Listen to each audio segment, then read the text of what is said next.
construction foreman in Philadelphia was hired to repair the roof of a cathedral built 30 years earlier. His crew removed sections of the stone facade to access the interior framework.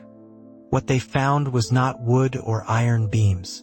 It was a lattice of interlocking stone arches, each one supporting the next in a sequence so precise that removing a single piece would require calculating the load distribution across the entire structure. The foreman wrote in his report that no modern engineer he consulted could explain how the original builders had assembled it without collapse. He also noted that there were no construction records, no blueprints, no plans archived with the city. The official history states the cathedral was designed by a local architect and built by immigrant stonemasons over a period of 8 years. That would account for the labor. It does not account for the mathematics required to balance a dome that weighs 400 tons on walls with no visible foundation reinforcement. It does not explain how stonemasons, many of whom could not read or write, executed acoustics so advanced that a whisper at the altar can be heard clearly 150 feet away. What it also does not explain is why similar buildings, with nearly identical structural features, appear across 3 continents, all completed within the same 40-year window. The dimensions are not symbolic. The ceilings in these cathedrals reach heights of 60 to 90 feet, yet the windows are placed as if meant to illuminate something much taller than a human congregation. The doorways are often 12 to 15 feet high, with handles positioned at 8 feet. The pews, when original ones still exist, are built with backrests that suggest users significantly taller than average. None of this is mentioned in the architectural literature. Once you notice it in Philadelphia, it appears in Prague, then in Kazan, then in San Francisco. Stone structures with the same proportions, the same impossibly thin walls supporting massive weight, the same lack of documented engineering process.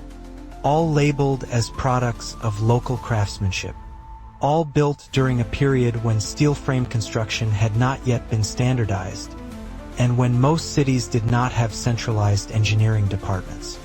There is a record buried in the archives of the Library of Congress, a surveyor's note from 1876 describing a partially collapsed building in Ohio. The surveyor referred to it as a Tartarian hall, a term that appears in fewer than a dozen documents from that era and is never explained. He noted that the remaining structure showed evidence of advanced ventilation channels embedded in the walls, designed to regulate temperature without external heating. The report was filed under miscellaneous observations and has not been referenced in any historical survey since. In the 1890s, a civil engineering journal published in London included a brief entry questioning the origin of certain cathedrals across Europe. The author pointed out that construction timelines, when cross-referenced with population records and available labor forces, did not align. A cathedral listed as taking 12 years to build would have required a workforce 3 times larger than the town's entire male population. The journal ceased publication in 1897.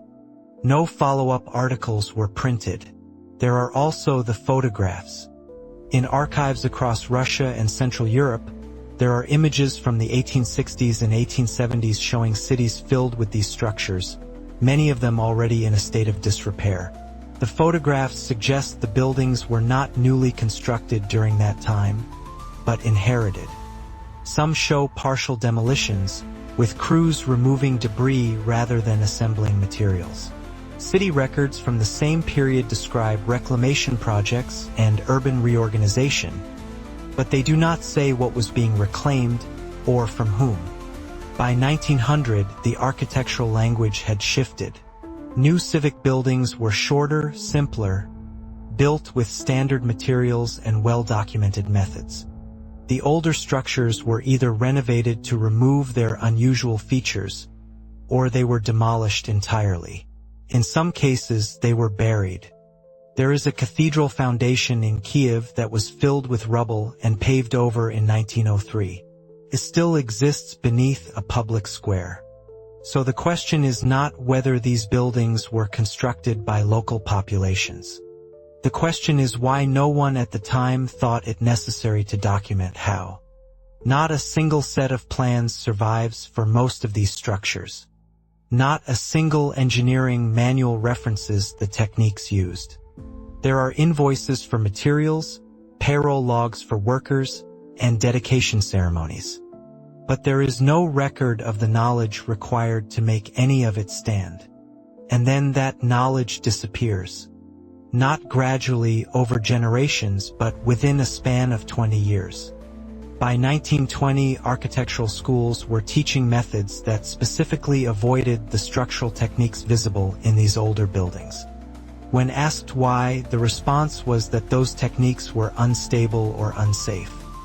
But the buildings themselves, the ones still standing, suggest otherwise. Many have survived earthquakes that destroyed everything around them. There are no master builders named in connection with these projects. No architects celebrated for solving impossible problems. No guilds or schools that claimed credit.